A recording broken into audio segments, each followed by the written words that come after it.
नाम तो सुना था बनारस का, लेकिन सच में जाने के बाद पता चला कि बनारस क्या बनारस है।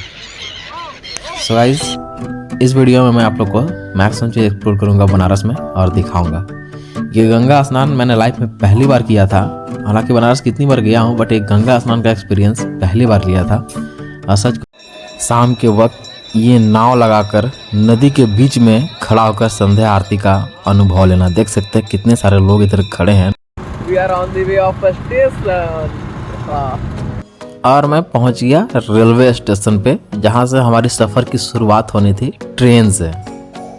देखते ही देखते मैं ऐसी जगह पहुंच गया जहां पे एक साइड ट्रक वगैरह और हमारी ट्रेन चल रही थी। इतना मजेदार सफर है क्या कि जनरल कंपार्टमेंट वालों को सीट नहीं मिल रहा है।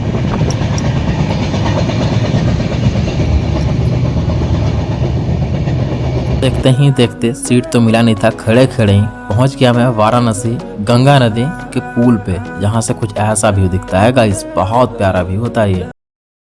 स्वागत आपका बनारस में। स्टेशन को भी कुछ इस तरीके से मॉडिफाई करा गया है कि लगता है कि चलो है बनारस तो सच में आ गया हूँ। बनारस आने के बाद सबसे पहले आपको लेना होगा ऑटो, जो भाई रॉकेट से कम नहीं चलते हैं ये लोग। बैठने में थोड़ा डर तो लगता है।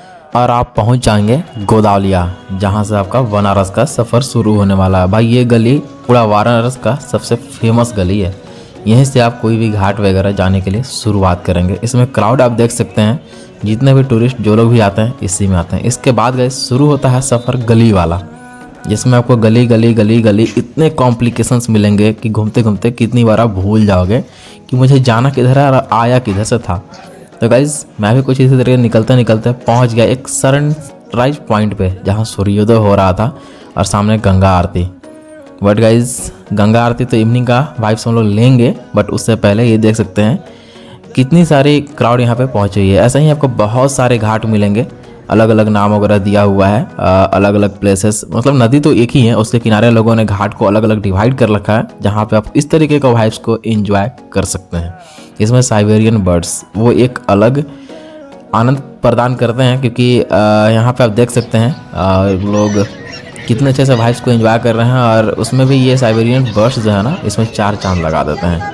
यहाँ पे मुझे एक मिले चाचा, जो इन लोगों को खिला रहे थे चावल्स वगैरह। हालांकि बट ये लोग चावल्स वगैरह नहीं, कुछ आइटम्स जो होममेड हो या फिर बेसन वगैरह का बना हुआ हो ज़्यादा प्रीफर करते हैं। जैसे अभी इन लोगों को जब बिस्किट दिया जाएगा ना, तो आप देखेंगे कि इन लोगों का एक्टिविटी कितना ज़्यादा बढ़ जाता है। तो गाइस, आपने देखा कि ये लोग टोटली अट्रैक्ट हो जाते हैं कोई भी वैसी चीज़ें देने पे जो आटा बेसन सत्तू से बनी हुई हो। तो इन लोगों को बुलाने का एक बहुत अच्छा जरिया है। आप वहाँ पे एक पक्षी दाना करके बेसन का बना हुआ कोई चीज़ भजिया टाइप का होता है, जो स्पेशल इन लोगों को खिलाने के लिए मिलता है। तो कुछ इस तरीके से आप साइबेरियन बर्ड्स का आनंद वहाँ पे उठा सकते हैं। So guys, मैं अभी बोट से जा रहा हूँ नदी के उस साइड।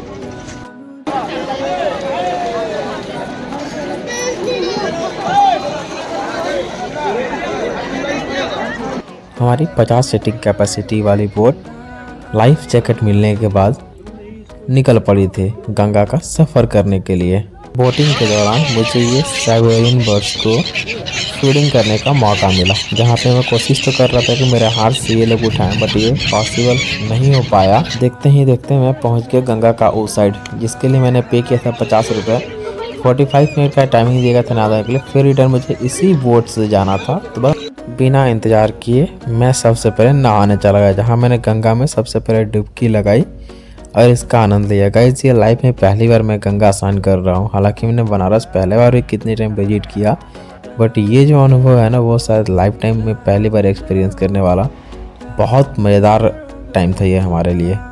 क्योंकि भाई गंगा में स्नान करने के साथ में एक अलग सा सुकून मिलता है। पानी तो बहुत ठंडा था, लेकिन मैंने हिम्मत करके फिर से उसमें डुबकी लगाई और ये साइबेरियन बर्ड्स को देखकर एंजॉय करने लगा पानी में खड़े खड़े। क्योंकि बर्ड्स भी वहाँ वन साइडेड एक तो झुंड में जब आते हैं ना, तो एक अलग सा व्यू क्रिएट होता है, जहाँ पे आप पक्षियों को फीडिंग कर सकते हैं, अपने हाथों से खिला सकते हैं। जैसे मैं अपने मित्र के साथ यहाँ पे एंजॉय करके खिला रहा हूँ। इन लोग को एक और होता है आओ आओ, बुलाने से ये लोग पास में चले आते हैं, जहाँ से आप बहुत अच्छे से इन लोगों को फीडिंग करके अच्छे से फ़ोटो वगैरह क्लिक करवा सकते हैं। साथ में गंगा स्नान कर सकते हैं, साथ में डुबकी लगा सकते हैं।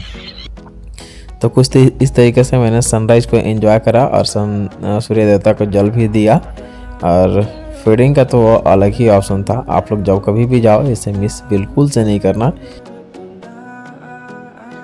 घाट के उस साइड से गंगा कुछ ऐसा दिखता है, इतना प्यारा व्यू आता है ना कि मन करेगा कि बस इस व्यू को मैं देखता रहूं। क्योंकि सबसे पहले घाट, फिर नदी, उसको क्रॉस करके मैं इधर आया हूँ। फिर हमारी बोट ये सारे पैसेंजरों को लेकर रिटर्न घाट की ओर निकल पड़ी, जहाँ मुझे फिर से एक बार फीडिंग करने का मौका मिला, वो भी रनिंग बोट में। गाइज ये वाला सबसे अच्छा माहौल बनता है जब सारे बर्ड्स सबके पीछे पीछे आ रहे हैं। तो बाकी सारे पैसेंजरों के साथ मैं धीरे धीरे कैसे पहुंच गया घाट के पास, मुझे खुद से पता नहीं चला। क्योंकि मैं तो व्यस्त था उधर फीडिंग वगैरह करने में और वाइब्स को एंजॉय कर रहा था। मैं सोचा थोड़ा सा लंबा सफ़र होगा, जर्नी हमारी लंबी कटेगी, बट ऐसा कुछ हुआ नहीं। गाइज बहुत जल्दी से मैं पहुंच गया घाट के किनारे। और घाट के पास ये बोट पार्किंग वगैरह में अपना जा रहा है, फिर वहाँ जब लगेगा तभी वहाँ से निकलना तो बाकी है। अभी तो मैं पहुँच ही रहा। जैसे ही मैं घाट से ऊपर बढ़ा, मुझे ये कुछ बेगर्स लोग दिखाई दिए, कुछ बाबा लोग, जहाँ पे आप दान पुण्य कर रहे हैं। अगर आपका इच्छा हो तो स्वेच्छापूर्वक दान पुण्य कर सकते हैं, कोई ज़बरदस्ती नहीं है, किन्हीं का कुछ परेशानी, किन्हीं का कुछ रहता। फिर मुझे मौका मिला ये माथे पे तिलक लगवाने का, जहाँ पे मैंने एक बाबा से चंदन लगवाकर उसमें बहुत अच्छे से एक ओम का सिंबल बनवाया, जो कुछ इस तरीके से दिख रहा था। गाइस कैसा दिख रहा है आप लोग कमेंट पे ज़रूर से बताइएगा। क्योंकि मैंने पहली बार ऐसे माथे पे टीका वगैरह जो कुछ भी है लगवाया था। और मुझे दिखे ये बच्चे लोग जो कॉस्ट्यूम्स में सारे लोग को तिलक लगा रहे थे अलग अलग सिंबल्स के साथ।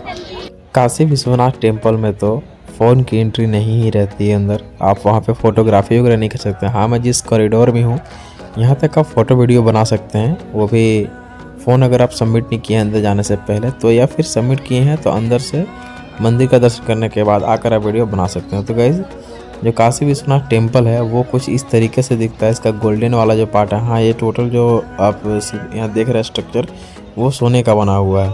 तो ये था काशी विश्वनाथ टेम्पल। जो दर्शन करते करते दिन का 11 बज गया था, तो अब लगी थी अपने को भूख। तो मैंने क्या किया कि गली गली ढूंढना शुरू किया। एक वहाँ पे भंडारा चलता है, अन्नपूर्णा देवी भंडारा, जिसे ढूंढने के लिए बहुत गली गली भटकना पड़ा। कई बार मैंने रास्ता पूछा, कितनी भी रास्ता भूल गया, लेकिन कहते हैं ना कि मेहनत का फल बहुत अच्छा मिलता है।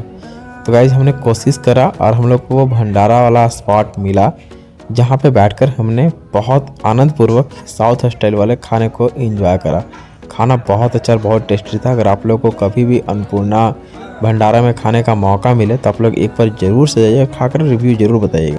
और मैं पहुंच गया इस आर्ट गैलरी में, जिसके लिए मैंने पे किया था ऑनलाइन 20 रुपीज़, ऑफलाइन 25 रुपीज़ है। बट गाइज यहाँ पे ना गंगा रिवर के बारे में जो हिस्ट्री बताया गया ना जिस तरीके से, वो काफ़ी अट्रैक्टिव था। आप वीडियो में देखकर समझ ही पा रहे हो कि प्रोजेक्टर के थ्रू उसी के रेफरेंस से कितने अच्छे से एक्सप्लेन किया गया है गंगा रिवर को। मैं फिर से घाट को घूमना शुरू किया, जहाँ पे घाट पे आपको अलग अलग कॉस्ट्यूम पहने बहुत सारे बच्चे हमेशा देखने के लिए मिलेंगे, जो माथे में टीका लगाकर थोड़ा बहुत कुछ न कुछ लिया करते हैं। जैसे 10 से 50 आपको जो इच्छा दे दो इनको, ये अपनी स्वेच्छा से तिलक वगैरह लगाया करते हैं। तो आपको ऐसे बहुत सारे अलग अलग कॉस्ट्यूम में बहुत अलग अलग बच्चे मिलेंगे। सो हम लोग को देखना था संध्या आरती, इसीलिए हमने फिर से गोदालिया वाला जो एरिया था उसे घूमना शुरू किया, ताकि थोड़ा सा संध्या जल्दी से हो जाए और हम लोग गंगा आरती को एंजॉय कर पाएँ। सो गाइस देखते देखते टाइम कट गया और ये वक्त आ गया गंगा आरती का, जहाँ पे देख सकते कितने अच्छे से लाइटिंग वगैरह सारा कुछ किया गया है। सो गाइज यहाँ से ये वीडियो जो है ना 11 मिनट 30 सेकंड के आसपास तक चलेगा भी गंगा आरती। तो आप देखना चाहते हो तो उसको देखो, अन्यथा अगर स्किप करना चाहते हो तो आप स्किप कर सकते हो। गाइज बहुत क्राउड था, उसमें से मैं भी इस क्राउड का हिस्सा बना, आप देख सकते हो। फिर थोड़ा सा गंगा आरती को हम लोग अब इंजॉय करते हैं।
इवनिंग में वहाँ पे इतना क्राउड होता है कि लोग अपनी इच्छा को पूरा करने के लिए बोट पे खड़े होकर नदी के बीच से संध्या आरती को देखते हैं। और अगर बनारस आए हो तो भाई लास्ट में नहीं, ये मणिकर्णिका घाट इवनिंग टाइम के बाद ज़रूर से घूमना, क्योंकि मणिकर्णिका घाट बनारस का सबसे फेमस जगह में से एक है, जहाँ पे आपको एनी टाइम बता रहा हूँ, कभी भी दिन हो या रात, लगभग 4 से 10 बॉडी हमेशा जलते हुए मिलेगा। लोग यहाँ बोलते हैं कि यहाँ पे बॉडी जलने से या कुछ भी होने से लास्ट में मोक्ष की प्राप्ति होती है। सो गाइस, मणिकर्णिका घाट एक बहुत अच्छा स्पॉट है वाराणसी का, जहाँ पे आप लोग को घूमना चाहिए। वहाँ जाकर जीवन का रियलिटी पता चलता है कि न इंसान कुछ लेकर आया है, ना कुछ लेकर जाएगा। और कुछ इसी तरीके से हमारे इस ट्रिप की एंड होती है और मैं फाइनली ऐसे ही घर की ओर निकल रहा हूँ। हालांकि मैं स्टेशन में बैठकर ट्रेन का वेट कर रहा हूँ, ये दूसरी ट्रेन है, हमारी ट्रेन आने ही वाली है, तो मैं अपनी